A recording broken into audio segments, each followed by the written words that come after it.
Hello everyone, welcome back to our Spring Boot series. Today I would like to talk about Singleton scope. We have been using this scope since our first Spring Boot video because it's default for all the components, but there are some things that I want to talk about this singleton, what are the implications in the behavior of the application, what are the challenges, and something that should be addressed in some scenarios. And at the same time, I'm introducing a set of videos about scopes. I'm starting with a single scope, but I will talk about other scopes like request, prototype, session, and so on that are, for me, I think it's one of the most important things to understand in Spring Boot. So again, some kind of recap. Spring Boot promotes simplicity and convention over configuration. Configuration before in Spring Boot was using XML files and can be quite complicated and too verbose when we're writing. Now it's quite simple with the annotations, but we are paying a price for that. We have to understand what happens behind this annotation, and this annotation sometimes hides a lot of behavior and configurations. And that's one of my challenges when I'm developing these videos, is to bring all this configuration to the top so you can understand what are the implications when you put a simple application at the top of your class. So at the core of its dependency injection model is bin scope. Bin scope defines the behavior of your application because it defines when a class should be instantiated or not. Okay, so understanding singleton scope is essential for reliable and scalable app design because by default it's singleton unless we explicitly say otherwise. So let's see what does this mean in detail. So singleton, it's one bin per instance per Spring application context, not Java virtual machine, because you can have multiple Spring Boots on the same Java virtual machine. At the end of the day, they are just jars. Maybe you are not using a Tomcat in Spring Boot, you are just using bins in different application contexts, and even you can use the class application context and create your application context. You should know what you're doing, but let's say it's a kind of, let's say it's the bins world, the application context. Let's start with that. So, and by default, the singleton scope, it's applied to component, service, repository, and controller. It doesn't mean that you cannot change to other scope. You can, but if you don't say nothing, you only use the annotation as is, it will be singleton by default. So why use singleton scope? First, memory efficient, just one instance. If you have an application with a REST controller, one service, and repository, you have 3 instances. Imagine that your application receives 10,000 requests per minute. Still 3 instances. If it was not singleton but a request scope, you will need 30,000 instances being managed in 1 minute. You can see the CPU and the garbage collector doing a lot of work. It's great for stateless services like business logic, because these kind of classes don't have a state, don't have private fields there, just methods. Fast startup with eager instantiation. Eager instantiation meaning that we need it, we create it at the start. So 3 classes, it's better than 30,000, let's say something like that. And enable sharing between configuration clients and cache, because if you want to create a configuration class, you just create a class with a annotation component, and that's it. Every attribute that you create on that class is by default singleton. So the class will be a singleton, and by default, you only have 1 instance because it's not you that you are creating the class. It's the Spring, and you don't have to link a component to another component. Every bin, every class marked with components in your application will be instantiated, and you can use it whenever you want. You can inject it, or maybe you can ask to the application context to give you the instance that it contains and use it. Sometimes we are used to inject bins in one another, but it's not mandatory. You can use a bin by its own, okay, without injecting. Of course, at the end of the day, you say, okay, but the application starts somewhere. I can inject the bin there. Yeah, that's right. That's why you always inject, but it's not mandatory. You can get the bins from the application context without injecting as a field or a setter or a constructor. So how to define these singleton bins? Implicit by using service, behind the scenes is a singleton, or you can use the annotation scope and say it's a singleton. There are even, I think, an enumerator. You don't have to write in a string. There are sometimes some enumerators that you can use. And in a configuration class, meaning when you have those bins that are methods, you can also put the scope there. And it behaves the same as these bins here. Okay, implications and drawbacks. So trade safety, be careful. it's not a problem per se, but if you use attributes in the bins that are singleton, of course, remember that these attributes will be shared in a multi-thread environment. There is no locking mechanism for that. It's not a different instance. If you put a variable like name, let's say LPepe, a second thread will receive the LPepe, and if you change to a different name like Marie, and that will be a different name there for the next thread. So everything will be shared. So don't use things that you think it should be in a single instance, meaning that every time you go there, it should be a new instance, like a shopping cart or something like that. Don't use the components for shopping carts. There are, for instance, the session scope.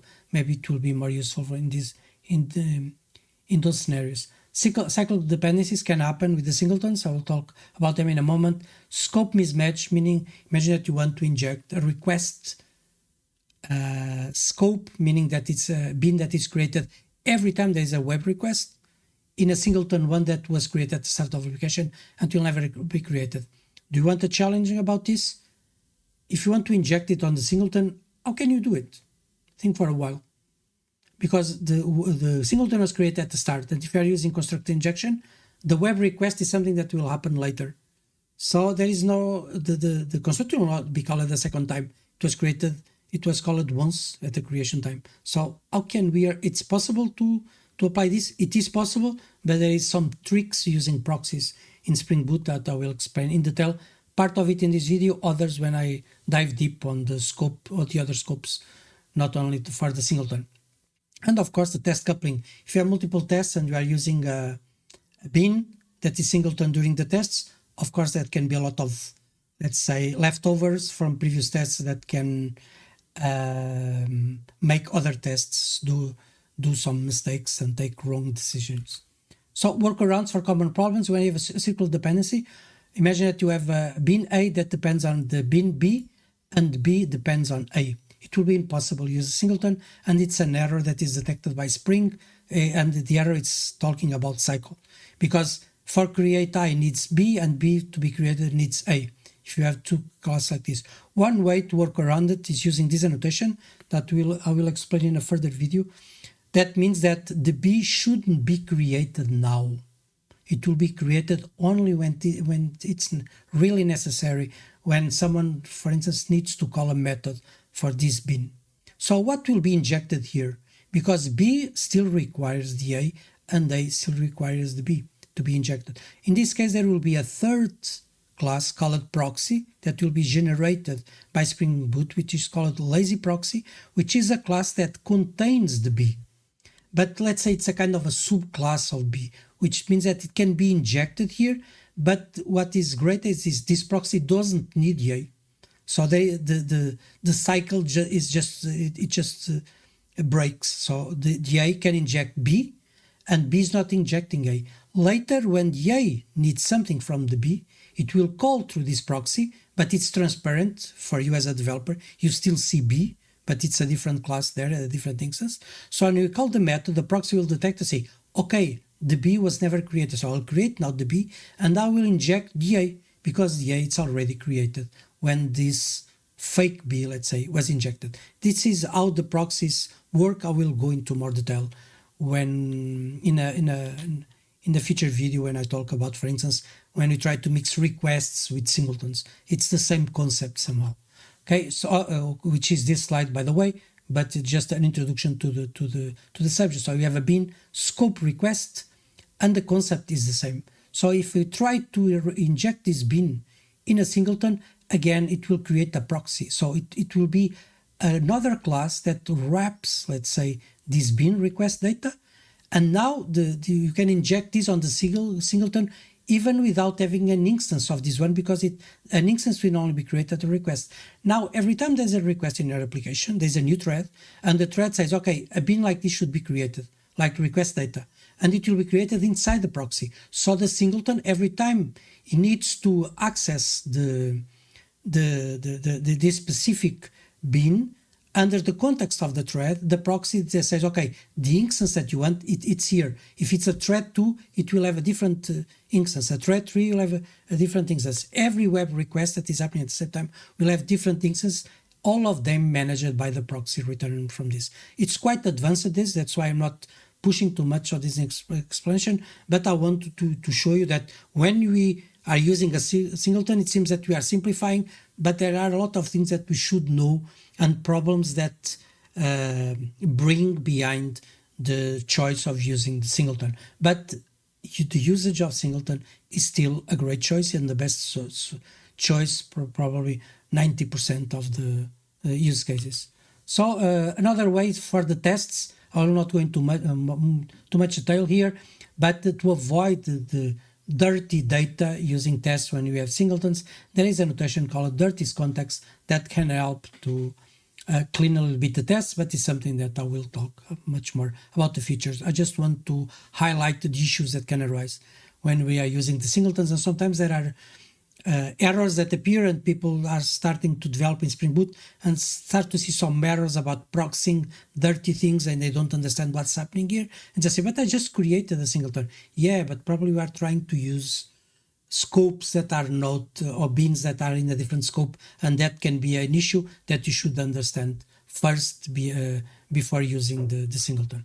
So Lifecycle is something that happens for all the beans, meaning it's the lifecycle, the name is already saying. So in the case of the singleton, when the application context initializes, usually when the application starts, so I create the singleton beans, inject the dependencies, something that we already know.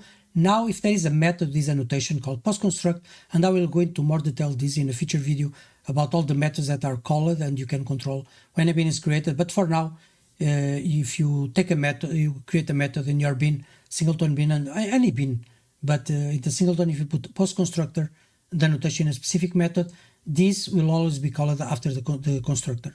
So there is an injection and then the post constructor for that bean will be created. It's quite good to say, okay, I created the bean, now I will initialize it.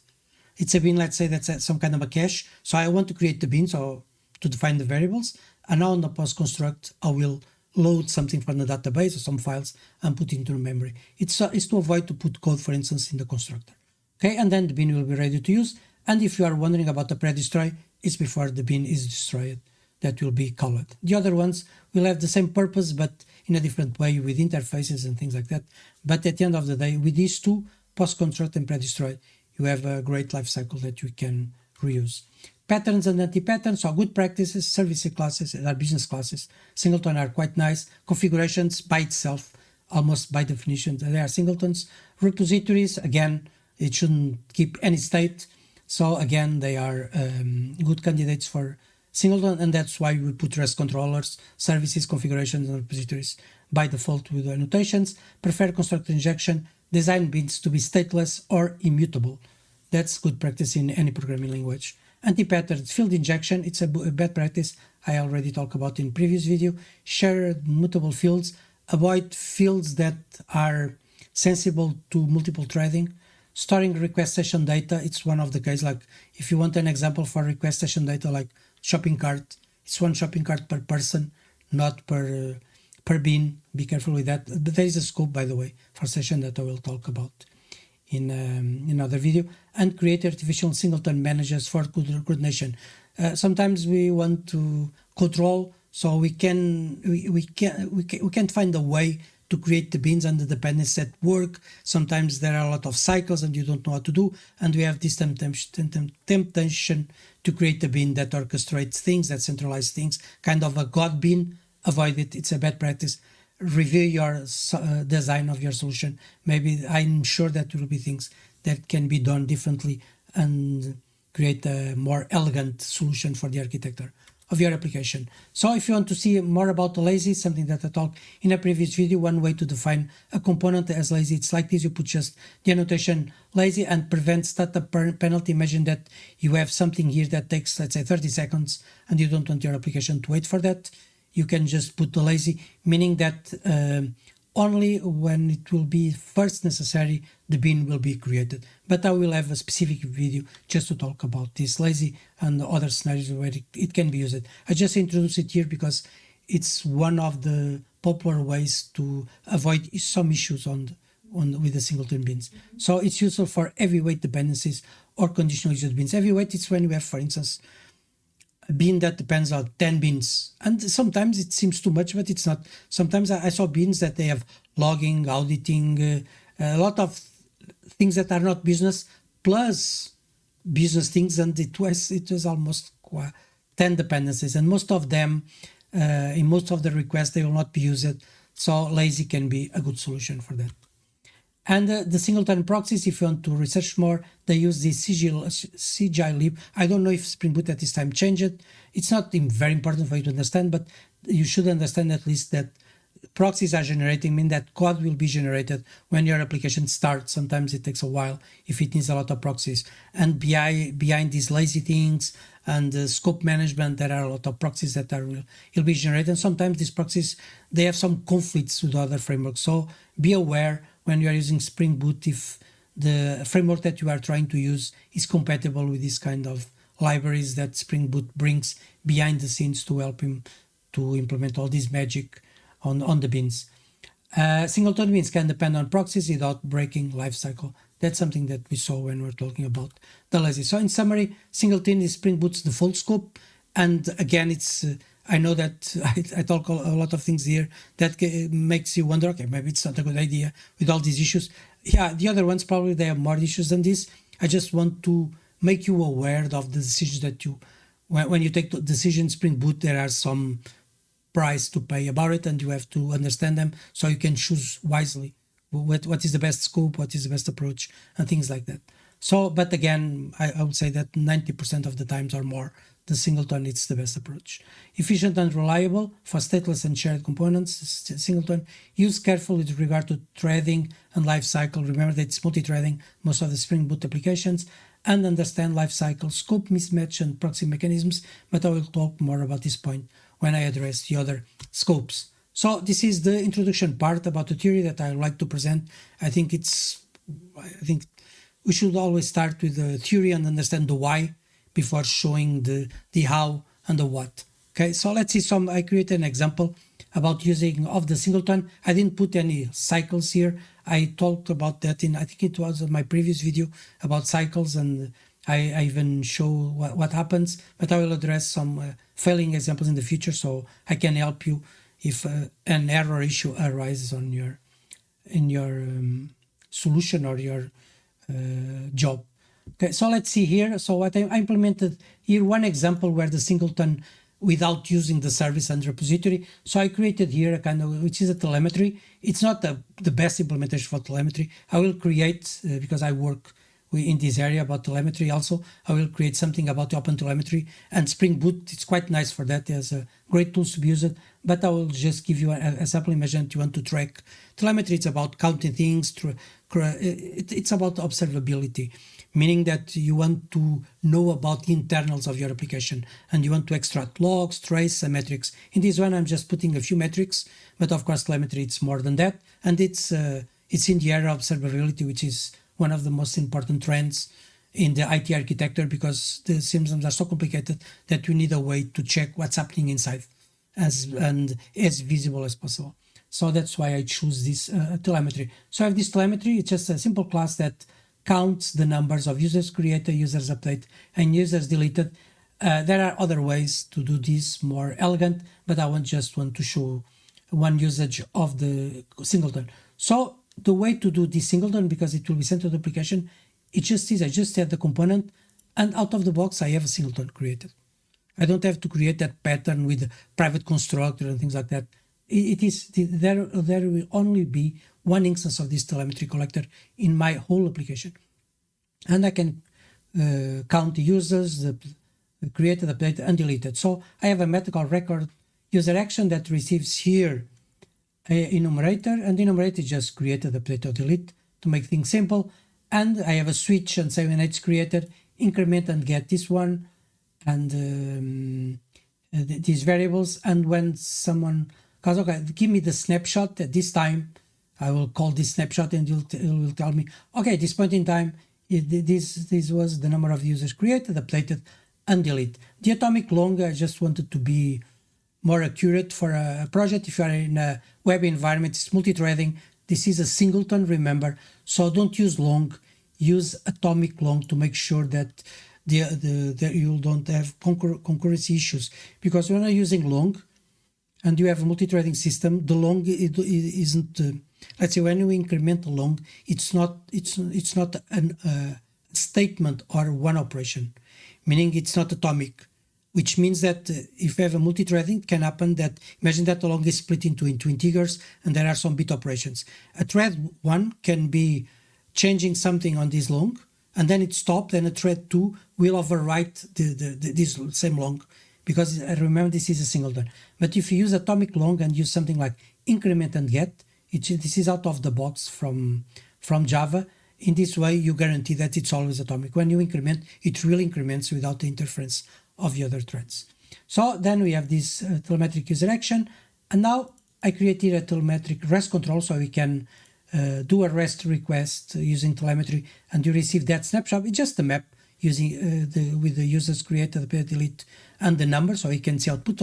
It means we can integrate it our systems, monitoring systems, for instance. They can just ping this REST and receive that information. Again, there are other better ways to do this. In OpenTelemetry, we have something like collector, and you can use Prometheus and things like that to collect the metrics in a simpler way. But if you want manual weight, sometimes this is enough.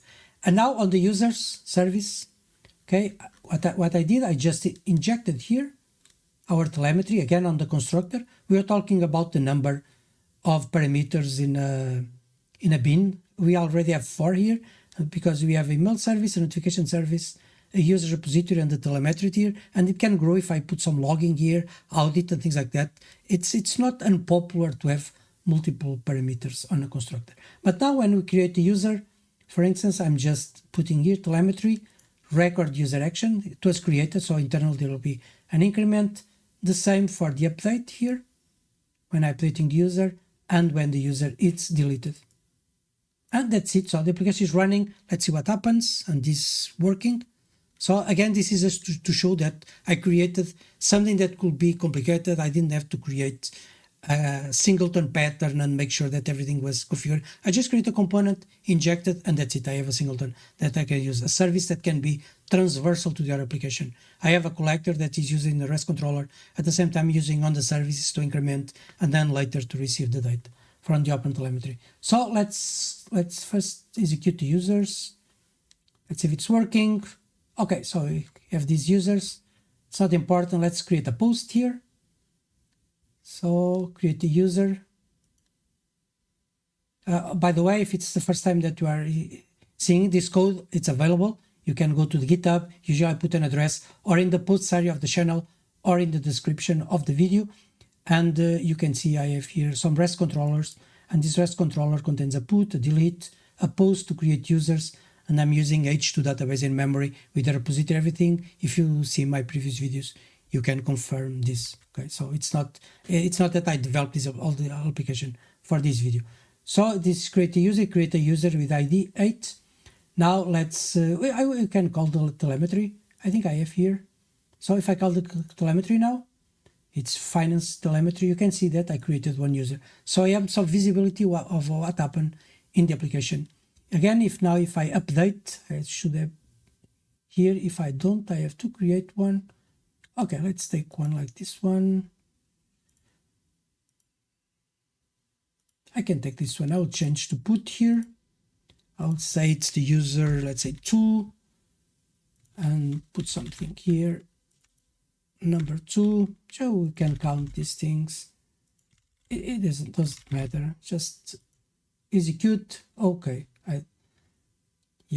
Now my fault. Here's the address. It's like this. Ooh, it's my keyboard. Sometimes change the layout. Let's run. Okay, so there was an update. Now let's return to our telemetry. And you can see the updated also growing. Now let's go to delete and delete the user tree here. It's not necessary. Just send. And there were 200. Okay. Now where is our telemetry? It's here. Let's execute, and it's incremented. So we have the state of our system that we can get whenever you want. And the only thing that I did was just add a component, put the information there. I didn't care about handling, threading, or something like that, because I already know that it's a singleton. The only thing that I should be aware, it's because where we have here on our collector, since it's a singleton, I should be careful about these fields because they will be shared among multiple threads, and that could be some issues. So if you are changing these fields for each thread, make sure that you sync them and you protect them from concurrency issues. So this is what I want to talk about, the singleton scope in Spring Boot. I will talk about other scopes in my future videos, probably the next ones. Probably my next video will be, I don't want to promise, but I am almost sure that I will talk about the prototype, which is a different kind of scope, but I'm still in doubt if I go to prototype or something like lazy, something like that. We'll see, but at least I'm trying to put videos almost every other day, so soon, that's the thing that I will promise, I will talk about the other scopes because it's important and it is in this series. So again, thank you for watching. Thank you if you are sharing. If you are not, please share it. So a way to promote my channel and to give me some, let's say, reward about what I'm doing. And when I mean the reward, it's just something that I can share, and it's improving the life of someone. And I'm sharing my knowledge about the architecture and the years of experience that I have. But again, I'm talking too much. I really talk too much. I have to reduce as much as I can my talk, but I really like to explain things. So again, thank you for watching my video, and I hope to see you in the next one.